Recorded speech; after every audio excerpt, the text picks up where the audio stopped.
Truth here, and it's time for more Otaku Evolution.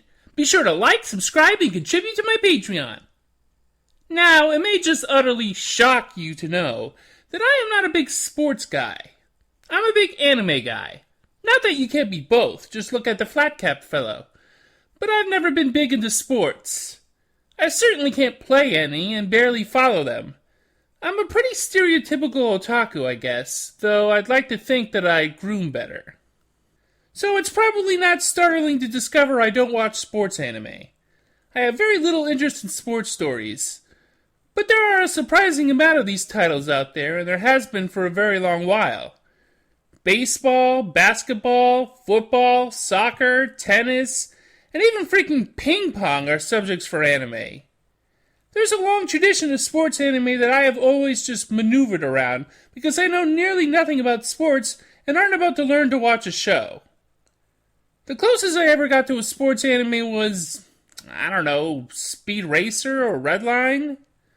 Although, being a casual fan of ice hockey, it's comforting to know that there's a show about that called Pure Ore, Pride of Orange, that's probably already started by the time this video's come out. I hope it's good. There are 3 noteworthy series about the sport at the heart of this video's subject: the sweet science, boxing. Hajime no Ippo and Megalobox both owe everything to the trail blazed by the series I'll be covering, Ashita no Joe, or Tomorrow's Joe. Though I'll be covering the first compilation movie version, to be exact.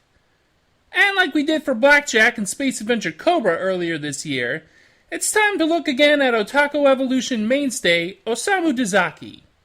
But let's pause for a moment to acknowledge 2 other people first. Manga author Isao Takamori and illustrator Tetsuya Chiba, who created the original manga of Tomorrow's Joe. The manga ran in Weekly Shonen Magazine from 1968 to 1973 and comprised of 20 collected volumes. Takamori was a juvenile delinquent in his younger days, who loved to fight, which likely inspired the main character of the series, Joe Yabuki.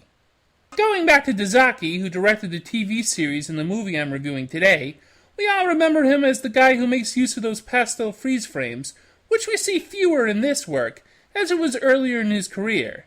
Interestingly enough, the Tomorrow's Joe movie came out a decade after the TV series began its original run. I can't find any information on how much it was touched up for the movie, though.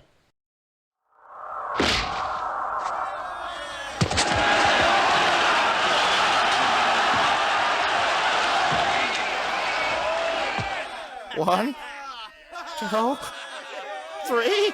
Forget it! Giving a count to both fighters is useless at this point. They're both out.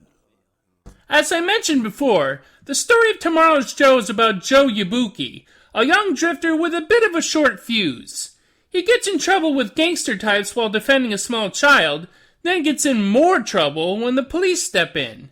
Well, a watchdog boxing manager named Dompe is determined to mold Joe into a star boxer, and persistently meddles into his life.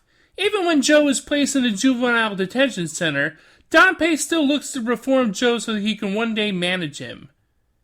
It's at this center that Joe meets disgraced fighter Toko Rikiishi, who was placed there after beating up a bystander who heckled him. They build up a rivalry which they look to resolve with a bout in a ring. In their first fight, they're both knocked out, so they train for another. However, it's called off because Rikiishi is leaving prison to resume his life as a boxer. I must defeat Joe before I go. You can try! That's enough, Joe! The both of you will have your chance sooner or later. So stop this nonsense. It doesn't prove anything, huh? Rikishi's star rises, inspiring Joe to follow suit when he's released. Joe becomes a bantamweight fighter, working his way up through the ranks, defeating a star boxer named Wolf Kaneguchi. Rikishi is determined to settle things with Joe in the ring, but it requires him to go through rigorous weight loss and training to get him down to bantamweight. Joe undergoes some extreme training as well. The film culminates in the final bout between the 2 boxers in front of a large crowd.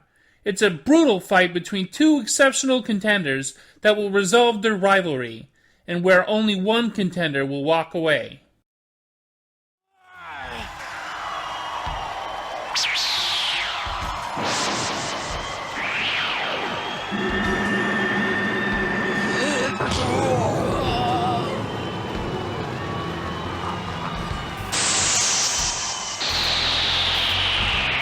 So besides Joe, you have the aforementioned Dampé. Dampé had a bad reputation for getting drunk and fighting with referees and other managers, so he became an outcast of the boxing association. Even though he still has some temper control problems, he's become a lot wiser in his old age and is constantly restraining Joe from his impulsive behavior. He opens a gym specifically to train Joe, and one other guy, but mostly Joe. He shows that he genuinely cares about Joe as a person, not just as a boxer, and worries for him in particularly rough matches. He's one of the premier older teacher characters in anime. Why are you still standing here? Go on and wave to the crowd! All these people are cheering for me? Hey, Joe, give us a good fight tonight! Stop scratching your head like an idiot, Yabuki, and wave to the crowd! Rikiishi, Joe's rival, is another important figure in the movie. As I said, he was sent to the juvenile detention center for punching an audience member after being accused of cheating. Rikiishi has a certain code of honor and resolve that makes him an engaging character. He takes up severe training to get down to Joe's weight class, even forgoing food and water for a certain period, just so that he would slim down for the fight. He is very determined to shape Joe into an opponent worth fighting, hoping they can both fight to their potentials in their match.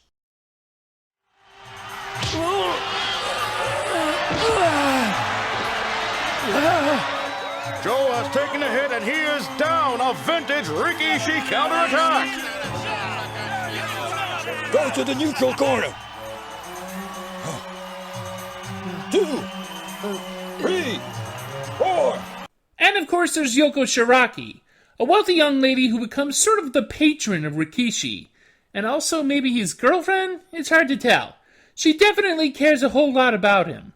From what I understand, her role was somewhat diminished in the movie from the TV series and manga, where she was more involved with the plot. Here she speaks up as Rikiishi's conscience and minder. It probably would have been nice to get a little more development from her, since there really aren't any other woman characters. The movie is about men's boxing, and a good chunk of it takes place in a male detention center, so it's not very surprising. It's like complaining that there aren't more women in the Shawshank Redemption. But if they were going to have a female character, they should have done a little more with her than have her stand by and look concerned. At least she isn't a prize to be won. That's pretty progressive for the time. The doctor said that cold water is like poison to you in your present state. You're not allowed to take any.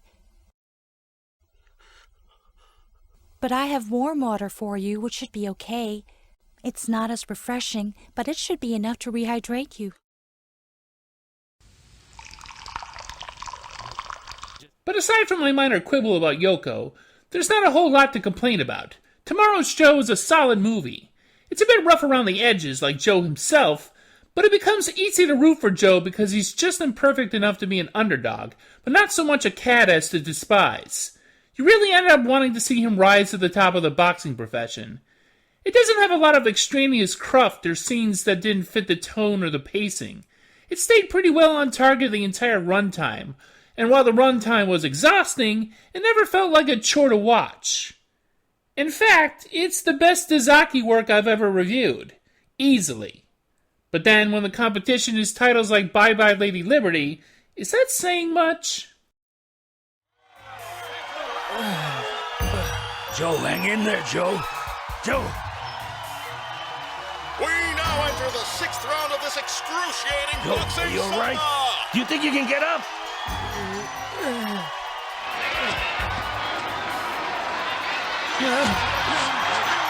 You know, Discotech put this out on Blu-ray, dub and all, but they're putting out the second movie sub only. I really want to review the second movie too. I might have to break my rule and review it anyway.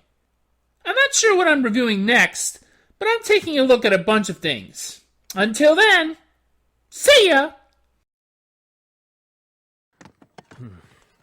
I've had a lot of eye-opening realizations in that last match with Toko Rikiishi. He is truly an opponent worth fighting. I learned that speed, power, and technique are very important traits to have in order to win. Rikiishi has all that and more. I can't shake the feeling that I'm still missing some very important lessons.